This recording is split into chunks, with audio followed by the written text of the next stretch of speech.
Lady Bracknell and Miss Fairfax. Good afternoon, Algernon. I hope you are behaving very well. I'm feeling very well, Aunt Augusta. Well, that's not quite the same thing. In fact, the two rarely go together. Dear me, you are smart. Oh, well, I'm always smart, am I not, Mr. Worthing? No, you're quite perfect, Miss Fairfax. Oh, well, I hope I'm not that. That would leave no room for developments, and I intend to develop in many directions. And Gwendolyn, you will accompany me. Oh, certainly, Mama. Charming day it's been, Miss Fairfax. Oh, pray don't talk to me about the weather, Mr. Worthing. Whenever people talk to me about the weather, I always feel quite certain that they mean something else, and that makes me so nervous. I do mean something else. I thought so. In fact, I'm never wrong. And I would like to be allowed to take advantage of Lady Bracknell's temporary absence. Oh, I certainly would advise you. Mama has a way of coming back so suddenly into a room that I've often had to speak to her about. Miss Fairfax, ever since I met you, I have admired you more than any other girl I have ever met since I met you. Yes, I'm quite well aware of the fact. I often wish that in public, at any rate, you'd been more demonstrative. For me, you've always had an irresistible fascination. Even before I knew you, I was far from indifferent to you. We live, as I hope you know, Mr. Worthing, in an age of ideals and personal authenticity.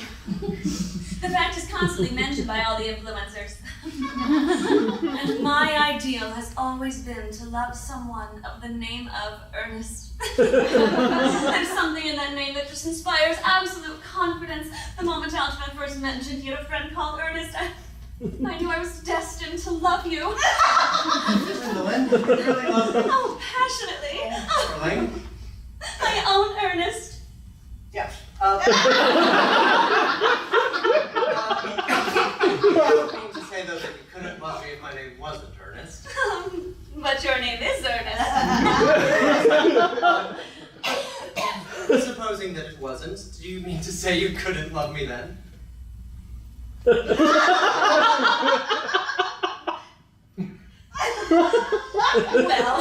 Well, that is clearly a metaphysical speculation. And like most metaphysical speculations, has very little reference at all to the actual facts of real life as we know them. Personally, darling, to be frank, I've never much cared for the name of Earnest. I don't think it suits me at all. Oh, it's a divine name. It suits you perfectly. It has a music of its own. It produces vibrations. But there are lots of other, much more charming names out there. Oliver is Liam. I've always found Jack to be a particularly charming name. Jack? Oh, no. There is very little music to the name Jack, if any at all, indeed. It does not thrill, it produces no vibrations, no. I've known several Jacks, and they all, without exception, have been more than usually plain. Besides, Jack is just a pet name for John, and I pity any woman who is married to a man called John. She would probably never be allowed to know the entrancing pleasure of one single moment's solitude. No, the only really safe name is Earnest. Gwendolyn, I must get christened and we must get married immediately. No time to do all that. Married, Mr. Worthing? Yes, well, you know that I love you, and you've led me to believe that you're not indifferent towards me. Oh, I adore you, but you haven't proposed to me yet. Nothing has been said at all about marriage. The subject has not even been touched upon. May I propose to you now? I think it would be a favorable opportunity, and to spare you any possible disappointment, Mr. Worthing, I think it only fair to tell you quite frankly beforehand that I am fully determined to accept you. Yes, Mr. Worthing, what have you got to say to me? You know what I've got to say to Oh, you. yes, but you don't say it.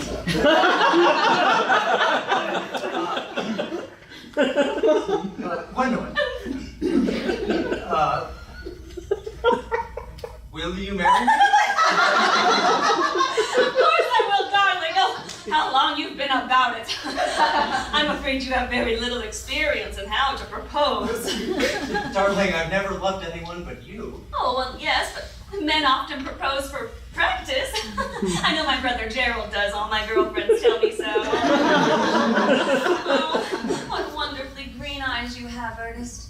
They are quite green. Oh, I hope you will always look at me just like that, especially when there are other people present. Oh, Mr. Worthing! Rise from this semi-recumbent position. It was most indecorous. I'm afraid to retire. This is no place for you. Besides, Mr. Worthing has not quite finished yet. Finish what, may I ask? I'm engaged to Mr. Worthing, Mamma. Pardon me, but you are not engaged to anyone. When you do become engaged, I, your father, his health permitting, will inform you of that fact. An engagement should come upon a young girl as a surprise. Pleasant or unpleasant as the case may be. It is hardly a matter she could be expected to arrange for herself. Now I think I have a few questions to put to Mr. Worthing. While I make these inquiries, Gwendolyn, you will wait for me in the car. Mamma! In the car, Gwendolyn. Gwendolyn, the car! Yes, Mamma.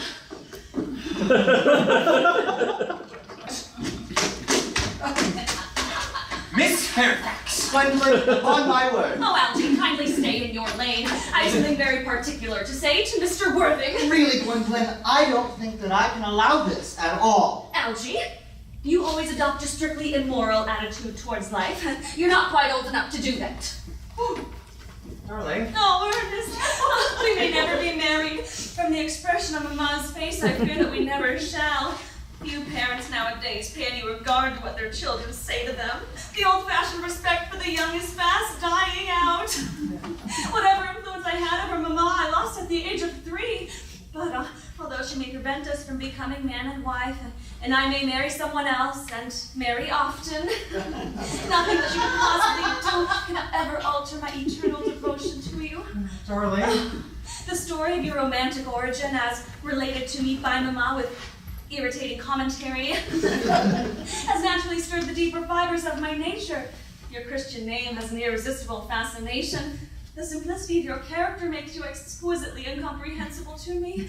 Your town address I have. What is your address in the country? The Manor House, Edgerton, Martha's Vineyard.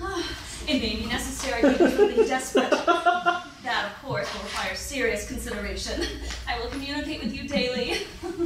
How long do you remain in town? Until Monday. Oh, good. Algie, you may turn round now. Thanks, I've turned around already. You will let me walk you to your Oh, car? certainly.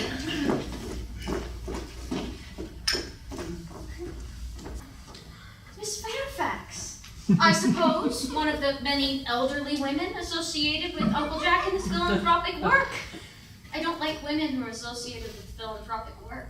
I'm so bored of them. Miss Fairfax. Pray, let me introduce myself to you. My name is Cecily Cardew. Oh, Cecily Cardew, what a very sweet name. Oh, something tells me we are going to be great friends. I like you already more than I can say. My first impressions of people are never wrong. How nice of you to like me so much after we've known each other for such a comparatively short time. Pray, sit down. Now, I may call you Cecily, may I not? With pleasure. And you will always call me Gwendolyn, won't you? If you wish. Then that is all quite settled, is it not? I hope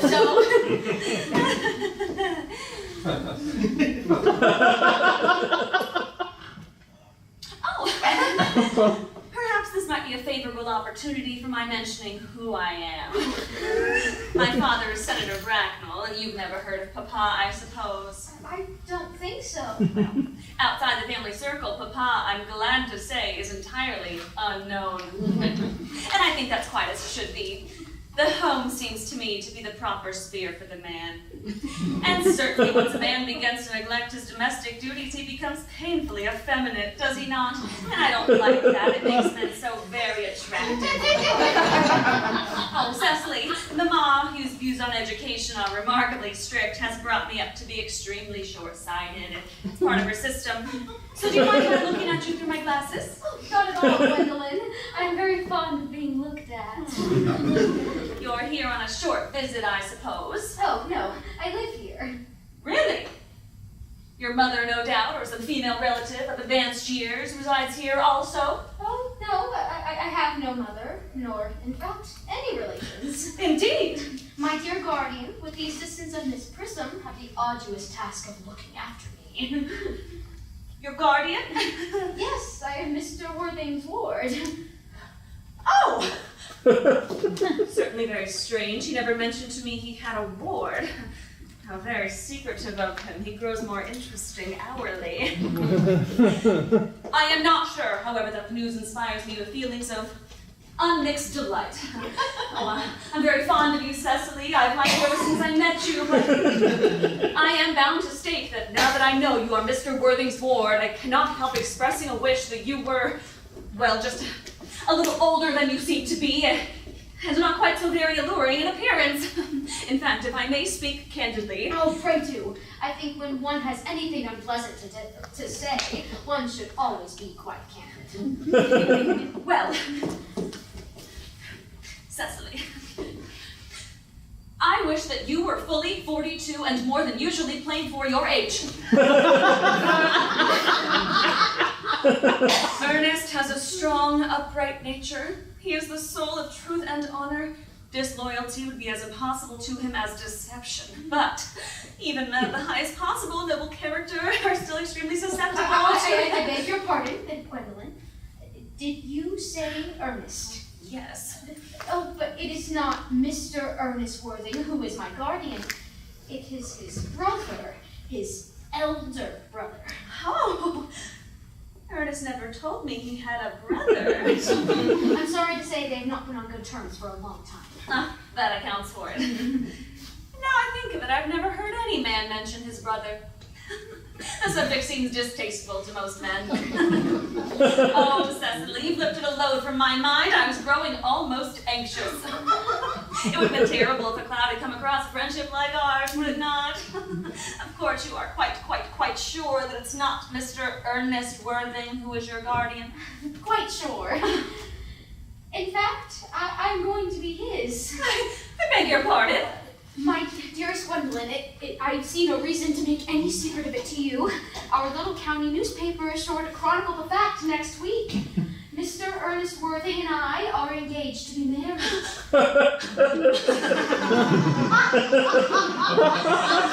I feel there's been some slight error, Miss Cardew. Mr. Ernest Worthing and I are engaged to be married, and the announcement will be made at newyorktimes.com/weddings.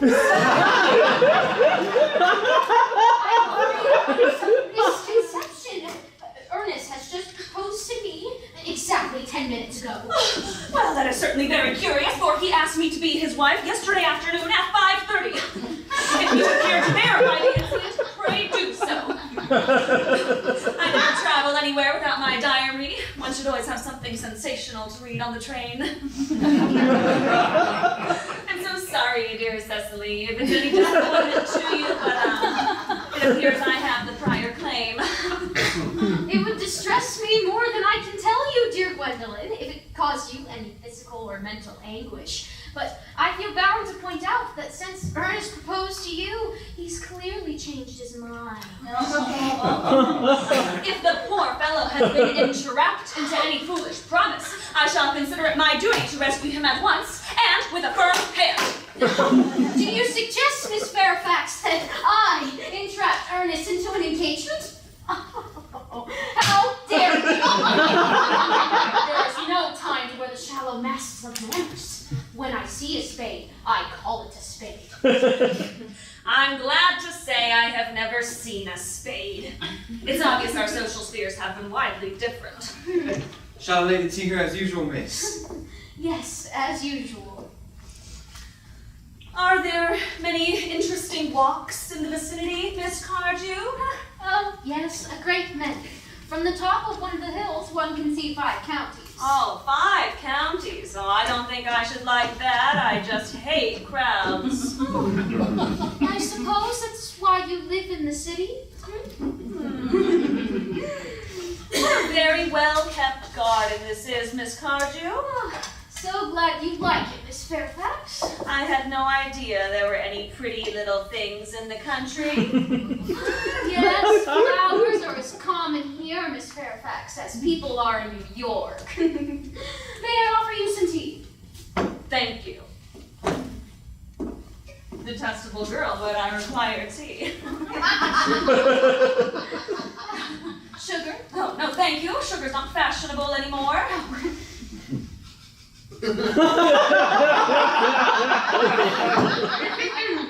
Cake or bread and butter? Oh, bread and butter, please. Cake is rarely seen at the best houses nowadays.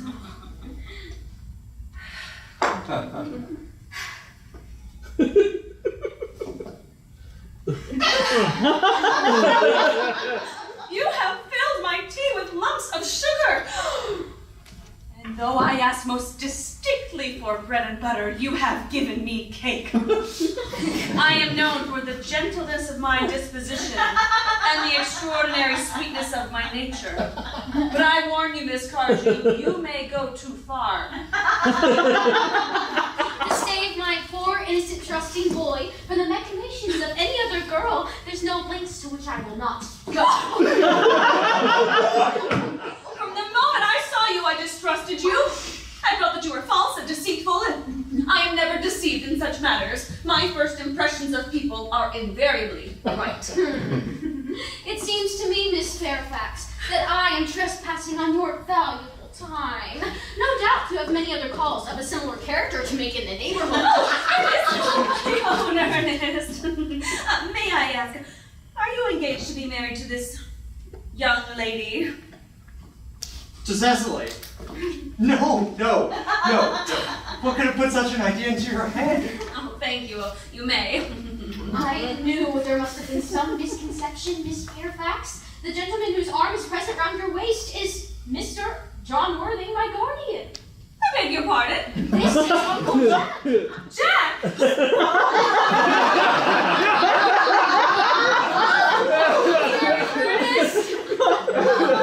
Ernest, may I ask you, are you engaged to be married to this young lady? To what young lady? Good heavens! Gwendolyn! Yes, to good heavens, I'm engaged.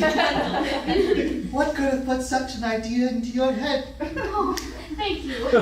We may. I felt as if there were some slight error, Miss Cardew.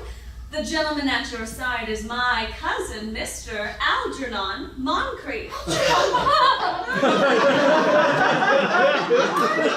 called Algernon? I cannot deny it. And is your name really John? I could deny it. I could deny anything if I liked, but my name is John. And it has been John for many years. What gross deception has been practiced on us? My poor wounded Cecily! My sweetheart! You will call me a sister, will you not? There's still one question I would like to be allowed to ask my guardian. An admirable idea! Mr. Worthing, I have just one question for you. Where is your brother Earnest? We're both engaged to be married to your brother Earnest, so it's a matter of some importance to us. Gwendolyn, Cecily, Algernon. It is very difficult for me to speak the truth like this. It is the first time in my life I have ever been forced into such a position, and as such, I am completely inexperienced in doing anything of the kind. But I will tell you frankly, I have no brother Earnest. In fact, I have no brother at all. I have never had a brother, and I have not the smallest intention of ever having one in the future. No brother at all? None. Not even of any kind? Not even of any kind. Oh, I'm afraid it's quite clear to me, Cecily, that neither of us is engaged to be married to anyone. This is a very unpleasant situation for a young girl to suddenly find herself in, is it? Oh, let's go into the house. They'll hardly venture to come after us there. No, men are so cowardly, aren't they? The fact that they did not follow us at once into the house as anyone else would have done seems to me to show they have some sense of shame left. Oh, they have been eating muffins. That looks like repentance. They don't seem to notice us at all. Couldn't you cough? But I haven't got a cough. Oh, they're looking at us. What a country. Oh, they're approaching. That is very forward of them. Let us maintain a dignified silence. Certainly, that is the only thing to do now.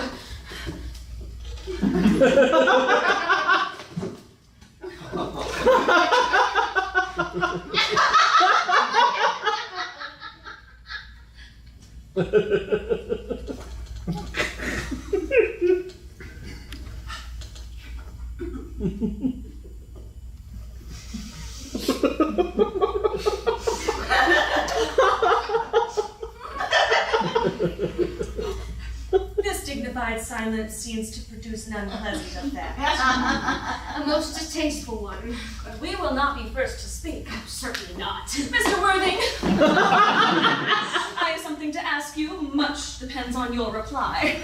Gwendolyn, your common sense is invaluable. Mr. Moncrief, kindly tell me this. Why did you pretend to be my guardian's brother? In order that I might have a chance of meeting you. That seems a satisfactory explanation. Yes, dear, if you can believe him. I don't, but that does not affect the beauty of his answer. That's true. In matters of grave importance, style, not sincerity, is the vital thing. Mr. Worthing, what explanation can you provide to me for pretending to have a brother? Was it in order that you might have an opportunity of coming up to town to see me as often as possible? Can you doubt it, Miss Fairfax? I have the gravest doubts upon the subject, but I intend to crush them. Both their explanations seem satisfactory, especially Mr. Worthing's. I'm more than content with what Mr. Moncrief said. So you think we should forgive them? Yes. I mean, no. True. I had forgotten. There are principles at stake that one cannot surrender. Which of us should tell them? The task is not a pleasant one. Could we not both speak at the same time? An excellent idea! I nearly always speak at the same time as other people. Will you take the time from me? Certainly. Your Christian names are still an insuperable barrier. That is all. Is that all? But we're going to be christened this afternoon. For my sake, you're prepared to do this terrible thing? I am. To please me, you're ready to face this fearful ordeal. I am. How absurd to discuss the equality of the sexes, where questions of self-sacrifice are concerned. Men are infinitely beyond us. We are. They have moments of physical courage of which we women know absolutely nothing. Darling. Yeah, Lady Bracknell.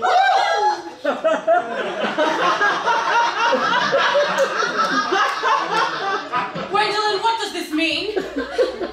Merely that I'm engaged to be married to Mr. Worthing, Mamma. Come here. Sit down. Sit down immediately. Hesitation of any kind is a sign of mental decay in the young and physical weakness in the old. Apprised, sir, of my daughter's sudden flight by her trusty maid, whose confidence I purchased by means of a small coin, I followed her at once. Her unhappy father is, I'm glad to say, under the impression that she's attending a more than usually lengthy continuing education lecture on the influences of a permanent income on mental processes. I do not propose to undeceive him. Indeed, I have never undeceived him on any question. I would consider it wrong.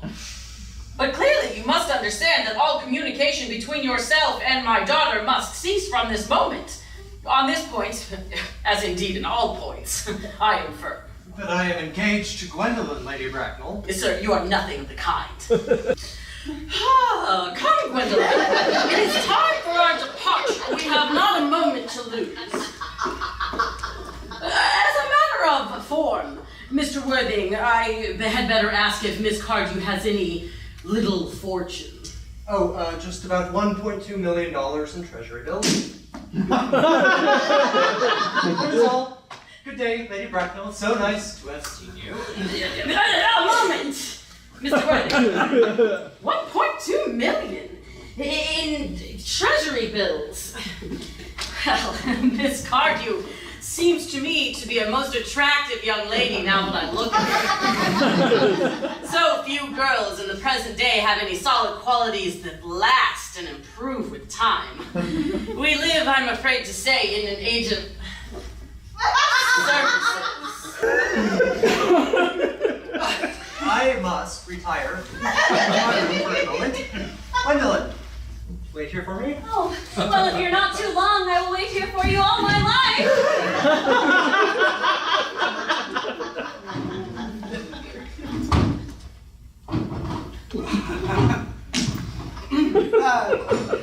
What do you think this means, Lady Bracknell?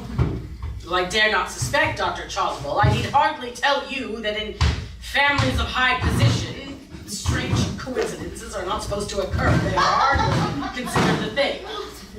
Uncle Jack seems strangely agitated. Your guardian has a very emotional nature. This noise is extremely unpleasant. It reminds me, it sounds like as if he's having an argument. I dislike arguments of any kind. They are always vulgar and often convincing.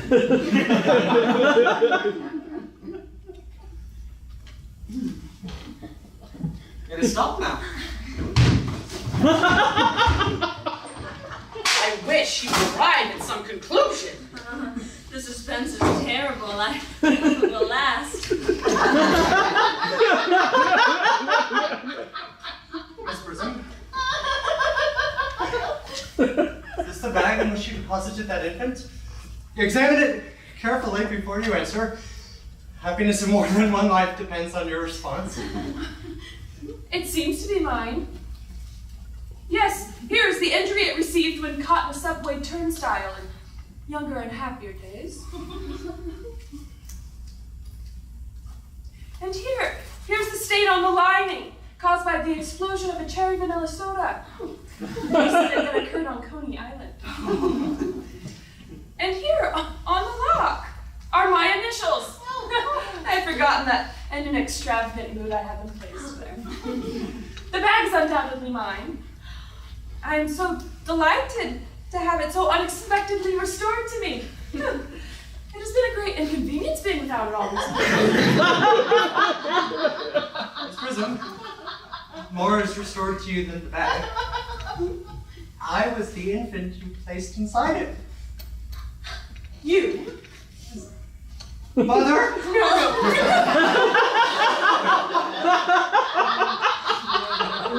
Mr. Worthing, I am unmarried. Unmarried. Well, I do not deny that this is a serious blow. But who will cast a stone at one who has suffered? Cannot repentance wipe out an act of folly? Why should there be one law for men and another for women? Mother, I forgive you. Mr. Worthing. Mr. Worthing! There's been some error. There is the lady who can tell you who you really are. Lady Bracknell, I hate to seem inquisitive. Would you mind informing me who I am? I'm afraid what I have to tell you may not be all that pleasant for you to hear. You are the son of my late sister, Mrs. Moncrief, and consequently, Algernon's elder brother. Then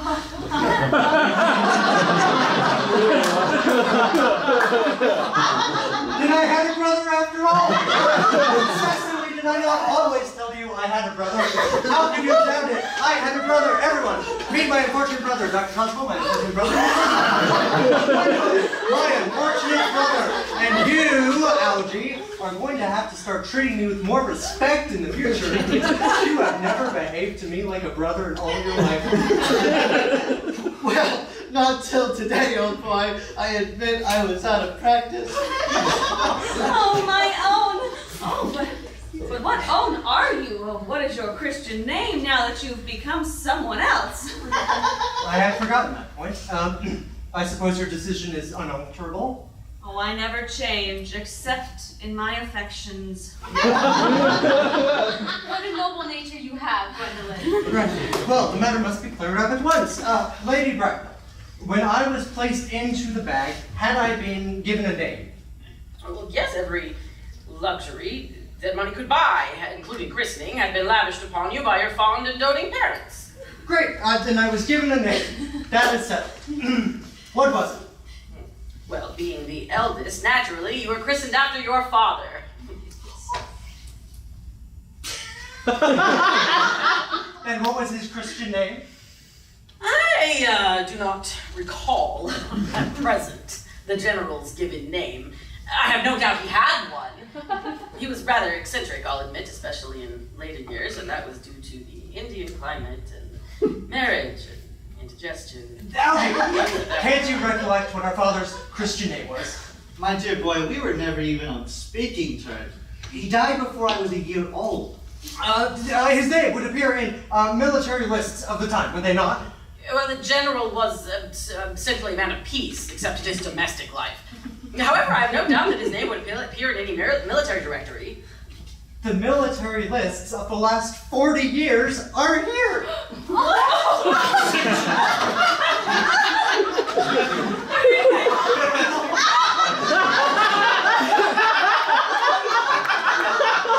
see. Oh, okay. Max Plum, Mowgli, Masley. God, these are ghastly names. Okay, Mixby, Magsley, Mogsby, Mosby, Mongry. Okay. Lieutenant, 1997. Lieutenant Colonel, Colonel, 1999. Given name, Earnest John.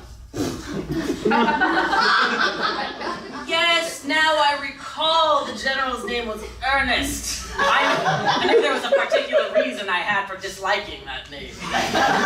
Gwendolyn, I always told you my name was Earnest. It is, naturally, it is Earnest. My own Ernest!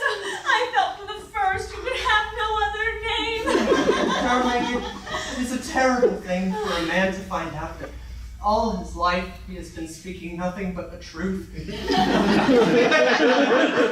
you forgive me? I can, for I feel that you are sure to change. Gwendolyn, at last. Cecily, at last. Letitia!